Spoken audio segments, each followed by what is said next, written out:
wassalamu ala asrofil anbiya'i wal mursalin Sayyidina Muhammadin wa ala alihi wa sahbihi ajma'in. Rabbi shrah li sadri wa yassir li amri wahlul 'uqdatam min lisani yafqahu qawli. Amma ba'du. Syukur kehadirat Allah Subhanahu wa taala yang telah melimpahkan rahmat, taufik, hidayah serta inayahnya kepada kita semua, yang insya Allah dalam keadaan sehat walafiat tanpa halangan suatu apapun. Tak lupa selawat serta salam kita haturkan kepada Nabi besar kita, Nabi besar Muhammad Sallallahu Alaihi Wasallam beserta para keluarga dan para sahabatnya. Mudah-mudahan kita semua mendapatkan syafaatnya di yaumul qiyamah nanti. Amin, amin ya rabbal alamin. Pada video kali ini saya akan membahas tentang pengangkatan pemimpin jihad, jabatan hakim atau qadhi, dan jabatan mazhalim. Yang pertama adalah pengangkatan pemimpin jihad. Dalam kitab terjemahan Ahkam Sultaniyah, khusus wewenang pemimpin jihad adalah memerangi kaum musyrikin. Ada dua macam wewenang, yaitu satu, ia mempunyai wewenang sebatas mengatur tentara dan menyusun strategi perang. Yang kedua, pemimpin jihad diberi mandat penuh untuk menangani seluruh masalah yang berhubungan dengan jihad. Hal yang pertama adalah beberapa hal dalam mengatur perjalanan tentara. Dalam perjalanan tersebut, ia mempunyai 7 kewajiban atas para tentaranya, yaitu 1. Ia harus bersikap lembut terhadap mereka dalam perjalanan. Yang kedua, ia harus memeriksa kuda-kuda yang mereka jadikan kendaraan saat perang. Yang ketiga, ia harus memperhatikan pasukan perang yang turut bersamanya. Yang keempat, ia harus mengangkat ketua regu dan perwakilan kedua pasukan. Yang kelima, ia harus membuat suatu slogan dan simbol tersendiri yang dapat menjadi pengikat dan pemersatu mereka. Yang keenam, ia harus menginspeksi tentara dan orang-orang yang ada di dalam pasukan secara teliti. Ketujuh, ia tidak mengistimewakan orang yang sedarah dengannya atau seide dengannya atau yang semadzhab dengannya atas orang-orang yang berbeda di dalam hal tersebut. Hal yang kedua adalah mengatur strategi perang. Kaum musyrikin yang berada dalam status darul harb ada dua macam, yaitu 1. Mereka yang telah disentuh oleh dakwah Islam namun mereka tidak menanggapi dan menolaknya. Yang kedua, mereka yang tidak tersentuh oleh dakwah Islam. Nah, kita diharamkan untuk memerangi mereka, entah dengan cara membunuh atau membakar perkampungan mereka, sebelum ada orang yang mendahulukan agama Islam kepada mereka. Dan jika mereka tetap mempertahankan kekafirannya setelah dakwah Islam disampaikan terhadap mereka, maka perangilah mereka yang telah berstatus telah tersentuh oleh dakwah Islam. Pasukan perang kaum muslimin tidak boleh membunuh kalangan wanita dan anak-anak dalam perang. Juga dalam kesempatan lain selama mereka tidak turut ikut serta dalam berperang. Namun, jika mereka ikut berperang, maka mereka harus dibunuh saat masih di medan perang. Sedangkan jika mereka telah melarikan diri dari medan perang, maka kaum muslimin tidak boleh membunuhnya. Hal yang ketiga adalah mengatur tentara dan hal lain yang harus mereka turuti. Ada 10 hal dalam mengatur tentara, yaitu 1. Menjaga mereka dalam jebakan musuh. Yang kedua, memilihkan tempat terbaik bagi mereka untuk memerangi musuh. Yang ketiga, menyiapkan apa yang dibutuhkan oleh tentara. Yang keempat, mengikuti perkembangan berita-berita tentang musuh agar ia dapat mempelajarinya dan juga mempersiapkan diri saat berperang. Yang kelima, mengatur tentara dalam barisan perang dan menempatkan orang-orang yang ia lihat mampu di setiap penjuru. Yang keenam, memperkuat jiwa anggota pasukan dan menumbuhkan keoptimisan kemenangan. Yang ketujuh, mengingatkan orang yang sabar dan terkena luka pada saat perang. Yang kedelapan, selalu bermusyawarah dengan pakar dalam menghadapi perang dan juga para ahli strategi dalam menghadapi kesulitan. Yang kesembilan, agar memperingatkan tentaranya tentang kewajiban yang telah diperintahkan oleh Allah SWT dan batasan-batasan yang telah ditetapkan oleh Allah SWT. Yang terakhir yaitu ke-10, agar tidak memberikan kesempatan dan izin kepada seseorang pun dari tentaranya untuk sibuk dengan dirinya sendiri. Hal yang keempat, kewajiban yang harus dipenuhi oleh para mujahidin dalam berjihad. Ada dua kewajiban yang harus dipenuhi oleh para mujahidin, yaitu satu, kewajiban yang harus ditunaikan terhadap Allah SWT. Nah, kewajiban ini ada 4 hal, yaitu satu, bersikap teguh dalam menghadapi musuh saat berperang. Yang kedua, dengan perang yang ia lakukan itu, ia berniat untuk membela agama Allah dan membatalkan agama-agama yang berbeda dengan Islam. Yang ketiga, menunaikan amanah ghanimah yang mereka dapat dan tidak sedikit pun melakukan korupsi atas harta ghanimah tersebut agar dapat dibagi secara adil. Yang keempat, agar tidak condong kepada kaum musyrikin yang mempunyai ikatan kerabat, juga tidak enggan untuk membela agama Allah. Yang kedua, kewajiban yang harus ditunaikan oleh mereka terhadap panglima perang. Nah, kewajiban ini ada 4 hal, yaitu satu, selalu taat dan tunduk dalam kekuasaannya sesuai status jabatannya yang sah. Yang kedua, menyerahkan wewenang dan mandat itu kepadanya untuk mengatur strategi perang. Yang ketiga, segera menjalankan instruksinya dan menaati larangannya. Yang keempat, inilah yang terakhir, tidak menentangnya dalam pembagian harta ghanimah. Yang kelima, keteguhan panglima perang dalam medan perang. Sikap yang harus terus-menerus dipegang hingga terjadinya salah satu dari 4 hal berikut. Yang pertama, jika musuh telah memeluk Islam, sehingga mereka mempunyai hak dan kewajiban yang sama seperti kita. Yang kedua, Allah SWT menakdirkan kaum muslimin mengalahkan mereka saat mereka tetap dalam kekafiran. Yang ketiga, mereka memberikan harta sebagai permintaan jaminan keamanan. Ada 2 macam dalam memberikan harta sebagai permintaan jaminan keamanan, yaitu satu, mereka memberikannya hanya pada saat itu dan tidak menjadikannya sebagai hazrat yang terus dipungut. Yang kedua, mereka memberikan harta itu setiap tahun sehingga akan menjadi hazrat yang terus mengalir dan menjamin keamanan dengannya terus terjamin. Yang keempat, boleh meminta jaminan keamanan dan perjanjian damai. Hal yang keenam, tentang perjalanan peperangan menyerang dan memerangi musuh. Dalam mengepung musuh, panglima perang boleh memakai arodat dan manjani. Pasukan Islam juga boleh menggenahi mereka dalam air dan menutup saluran air yang menuju ke arah mereka. Para tentara Islam di Darul Harb tidak dilarang untuk memakan mereka dan menggunakan pakan hewan kendaraan mereka, dan mereka tidak dituntut jika melakukan itu. Jika jabatan panglima perang itu diberikan hanya bagi satu peperangan saja, panglima tidak boleh memimpin peperangan lain, baik mendapat ghanimah maupun tidak. Dan selanjutnya adalah jabatan qadhi atau hakim. Ada 7 syarat agar dapat menduduki jabatan qadhi dengan pengangkatan yang sah dan keputusan hukumnya menjadi legal, yaitu satu, ia harus seorang pria yang balik Yang kedua, memiliki kemampuan akal.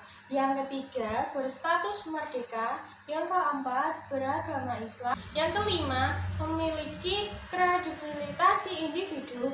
Yang keenam, sempurna pendengaran dan penglihatannya.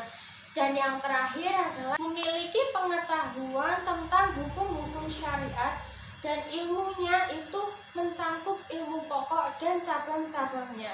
Sedangkan pokok-pokok hukum dalam syariat ada 4, yaitu 1. Menguasai ilmu tentang kitab Allah. Yang kedua, memiliki pengetahuan keilmuan tentang sunnah Rasulullah SAW yang sabit. Yang ketiga, menguasai pengetahuan tentang takwil kalangan salaf. Yang terakhir, memiliki pengetahuan tentang qiyas. Ada 2 golongan orang yang menolak qiyas, yaitu 1. Golongan yang pertama ini merupakan golongan orang-orang yang menolak penggunaan qiyas dan hanya mengikuti zahir nas. Yang kedua, golongan yang kedua ini merupakan orang-orang yang menolak qiyas, namun mereka berijtihad dalam menentukan hukum dengan melihat wakalam dan mafhul kitab, memberikan jabatan qadhi kepada individu yang berbeda mazhab.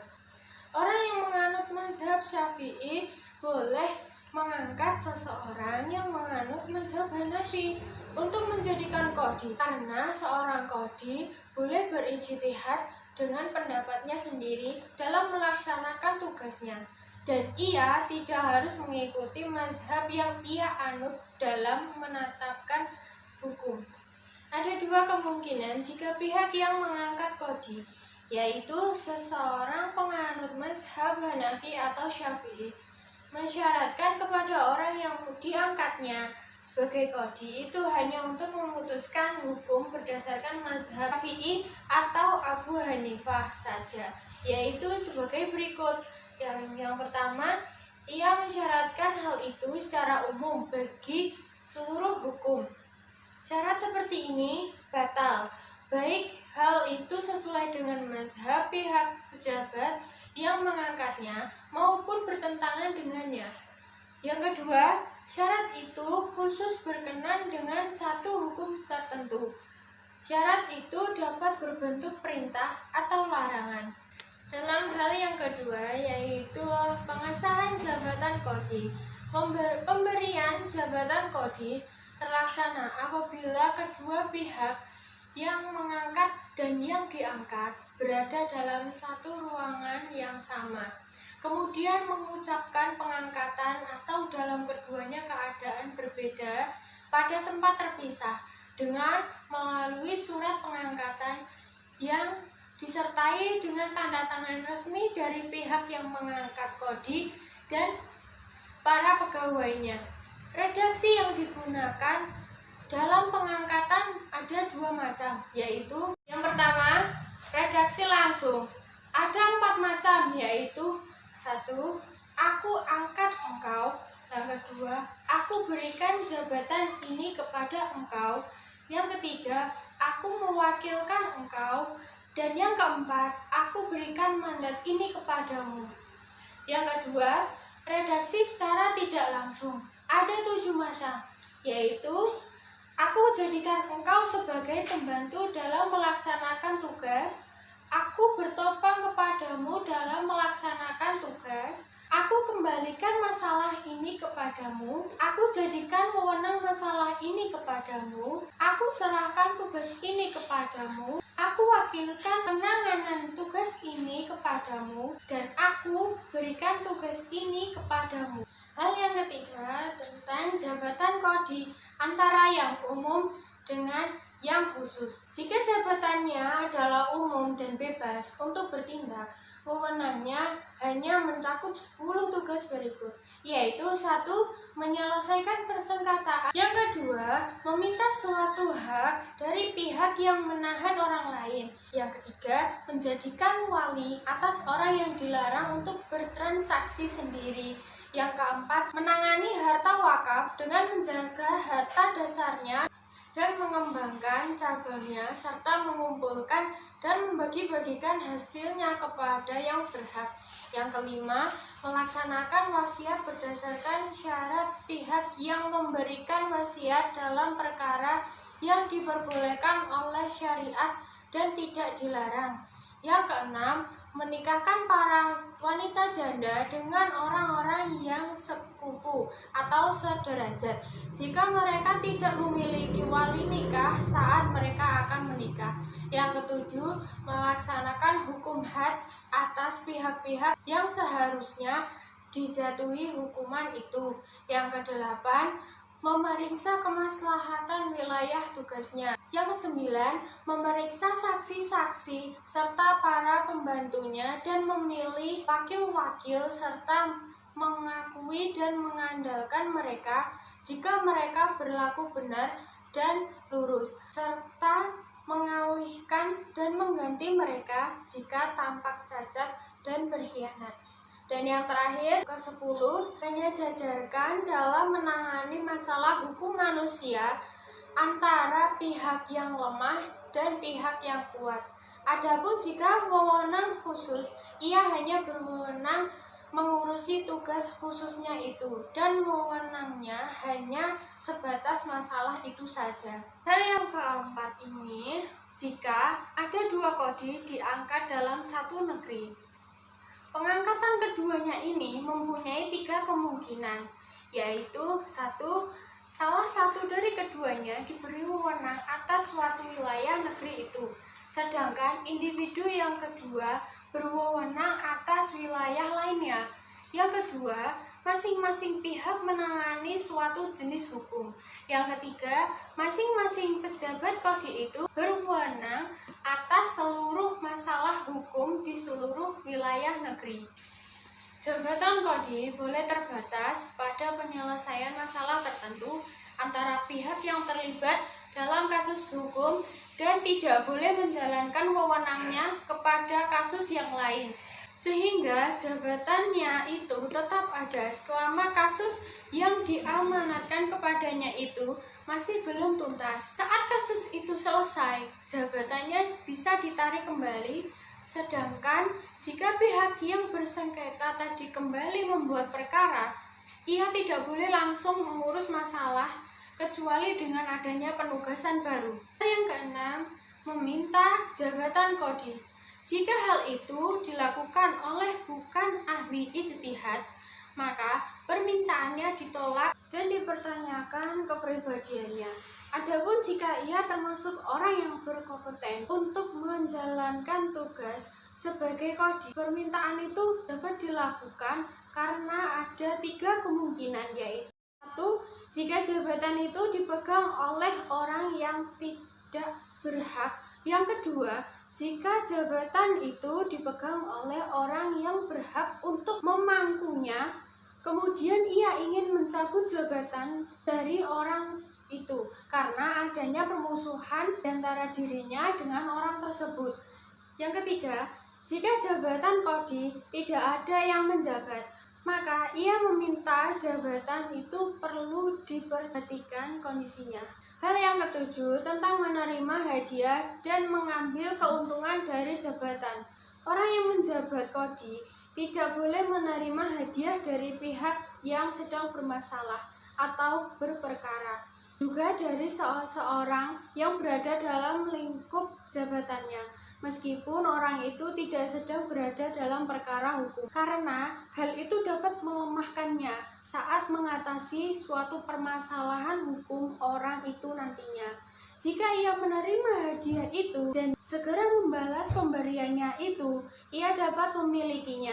Adapun jika dia tidak membalas pemberiannya itu, baitul mal lah yang lebih baik atas pemberian itu. Jika ia tidak dapat mengembalikan hadiah itu kepada pihak yang memberikannya, karena baitul mal lebih berhak atas hadiah itu.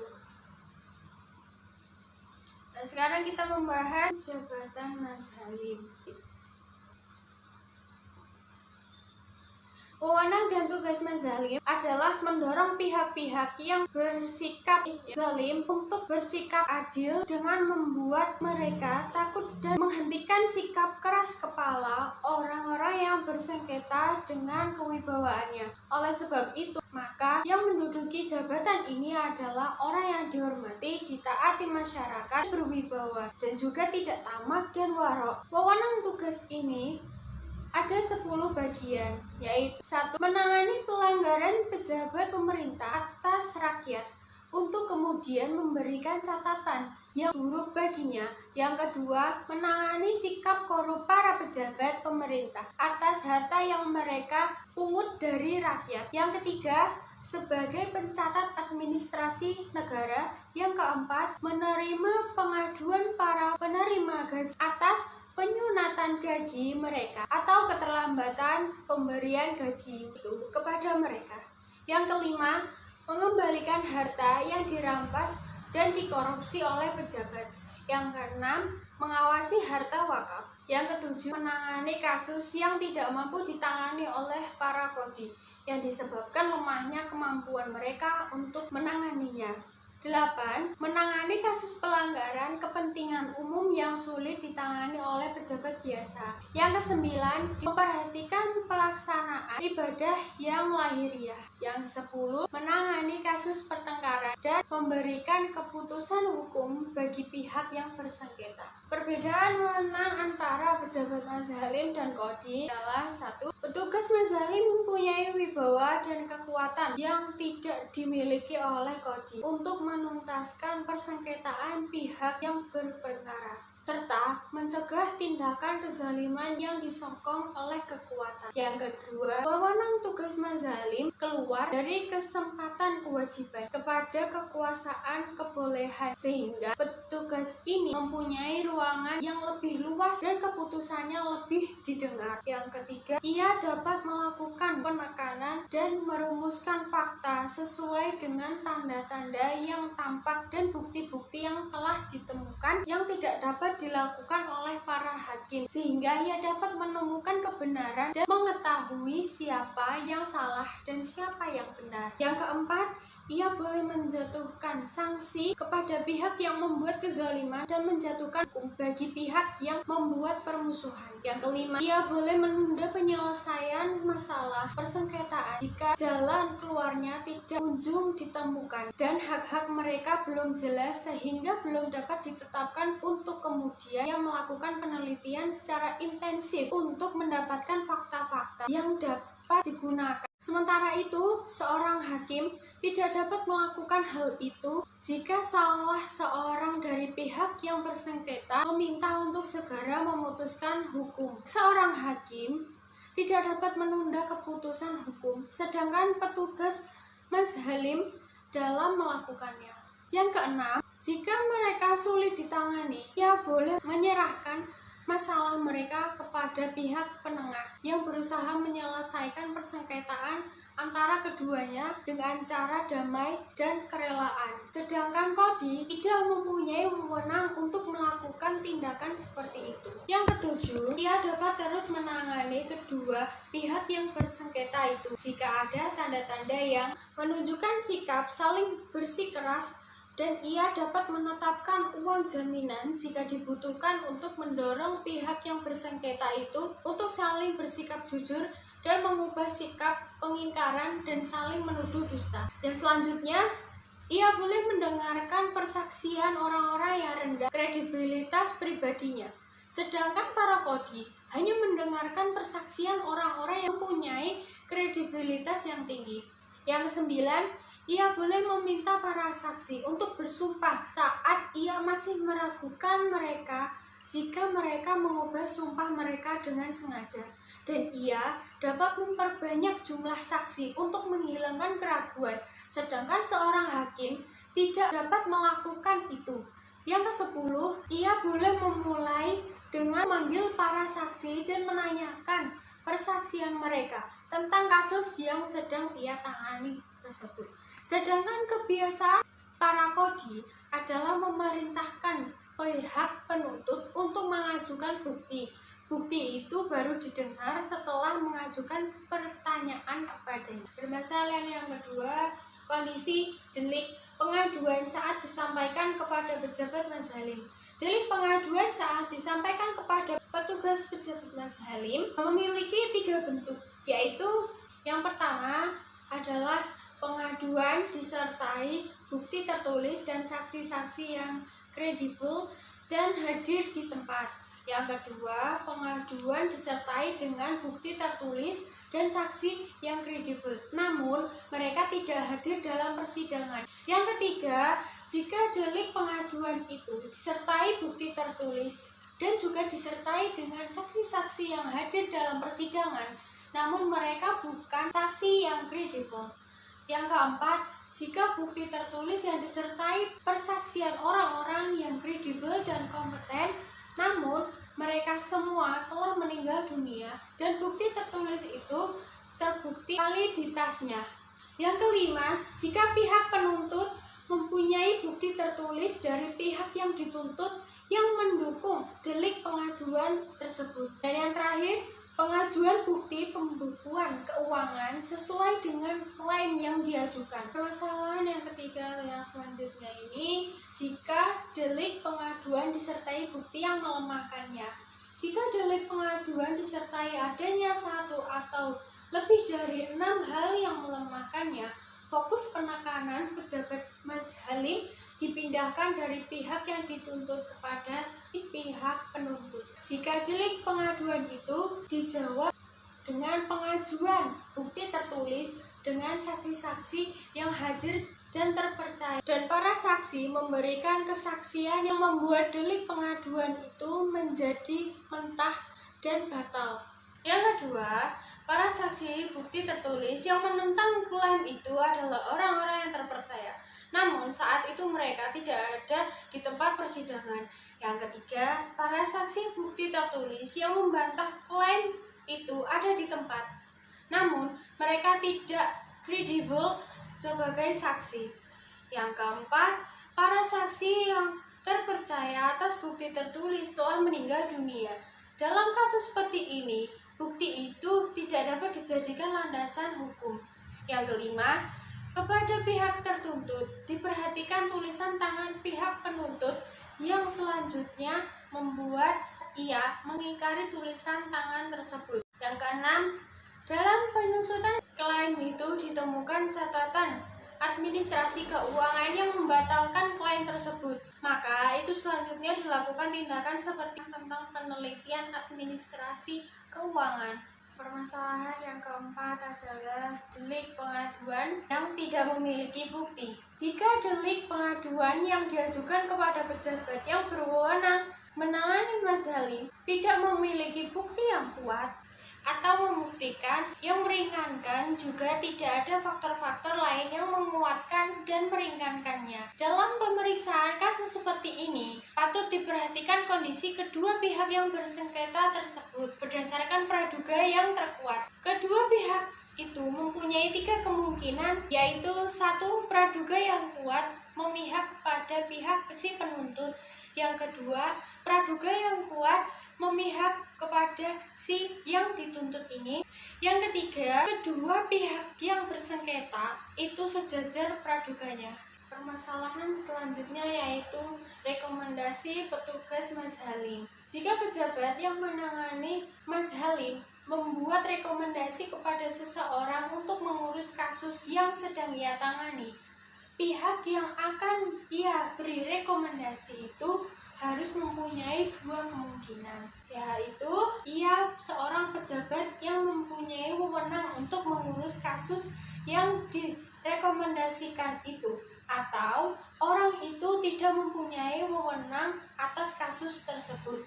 Jika pihak yang diberikan rekomendasi itu mempunyai wewenang untuk mengurus kasus tersebut, seperti diberikan kepada koordinator substansi, rekomendasi yang diberikan itu mempunyai 2 kemungkinan, yaitu 1. Substansinya adalah sebuah izin untuk menetapkan hukum atau izin untuk mengungkapkan suatu masalah dan menjadi penengah antara pihak yang bersengketa. Yang kedua, rekomendasi itu diberikan kepada seseorang yang tidak mempunyai wewenang atas kasus itu, seperti diberikan kepada seseorang ahli fikih atau seorang saksi. Sebelum saya tutup, saya mengucapkan terima kasih kepada viewers yang telah meluangkan waktunya untuk menonton video saya kali ini.